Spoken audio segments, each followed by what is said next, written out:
My time is worth that. And they cannot argue that. And then I told the officers, they came and told me, I built this kick-ass, huge tarp thing, me and this guy, on the side steps over there. Okay, it looks great. And the cops came and told us in the middle of the night, we're like, I wonder what they're going to come and say in the morning.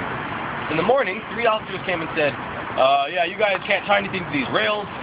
You can't use this wall, so you're going to have to take all this down. I said, sir, are you ordering me to take this down? He said, no, we're asking you.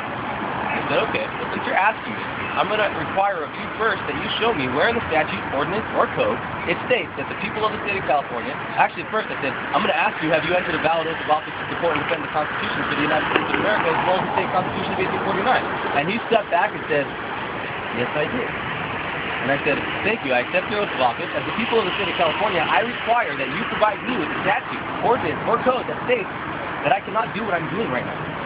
And I'll be happy to comply.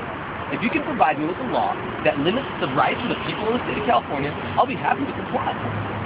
But until then, we're not going to move it.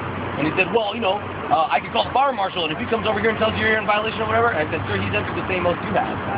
And he said, well, do you want me to call him? And I said, no, in fact, I'm asking you not to call him. But if he comes over here on his own volition, I'd be happy to talk to him. And he said, well, is that your dog? And I said, yeah. He said, I can give you a ticket for him not being on a leash. And I said, well, sir, you can give me a ticket, but I'm going to go to court and get it dismissed. And he said, yeah, but you're going to have to go and fight. You really want to go through all that trouble? And I said, well, when I go and the case gets dismissed, I'm going to make money. And then afterwards, I'm going to be in the position to sue you civilly for infringing on my rights. So it's no skin off my back, but we don't want to do that to you guys. And I said, so we're not requiring your assistance. And he says, look, we're just trying to keep you guys from getting in trouble and keep anybody from getting hurt. And I said, okay, we appreciate the gesture. We're not in need of your assistance. Thank you. And they left. And what you're saying is knowing the law and handling it in a non-aggressive fashion. But here's the thing. The vast majority of people right now probably aren't educated. We're working on it. I know you're working on it. But also the vast majority are not going to have the leadership skills to step to the contact. It takes a while to build that up. I don't know how long it is. So there's a very real element thing there where these people are going to get, you know, I'm not going to say dragged off, but some of them are going to get detained and whatever.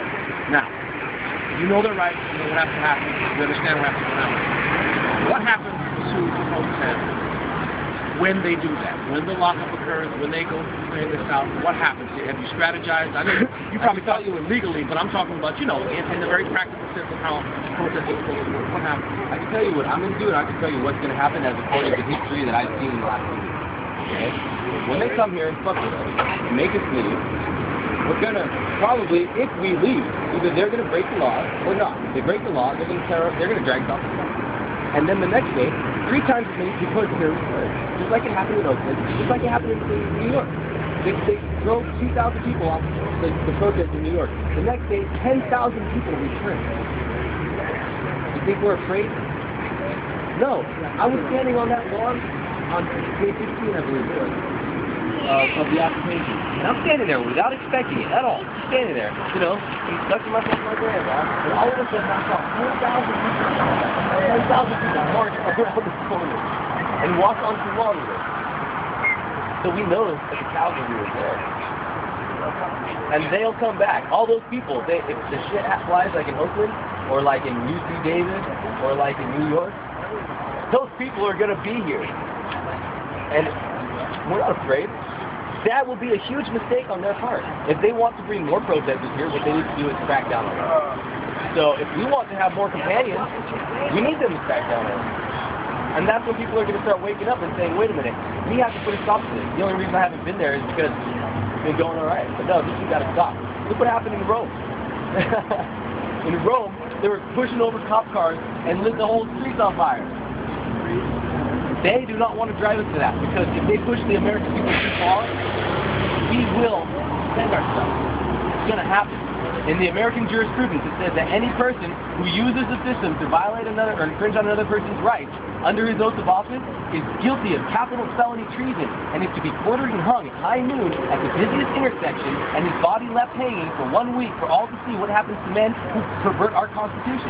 Abraham Lincoln said, the people are the rightful masters and owners of the court. It's their responsibility to overthrow men who pervert the Constitution. Whose job is it? The It's our job. It's almost a boost. It's almost a boost. Exactly.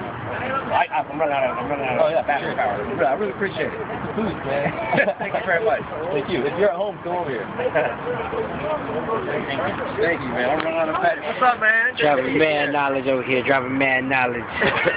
Brother Manny, that's all he knows. Did you make anything new? Have you done anything new? That third eye guy. You did the third eye after my speech. Who did this one? Ricky did. Ricky did that one.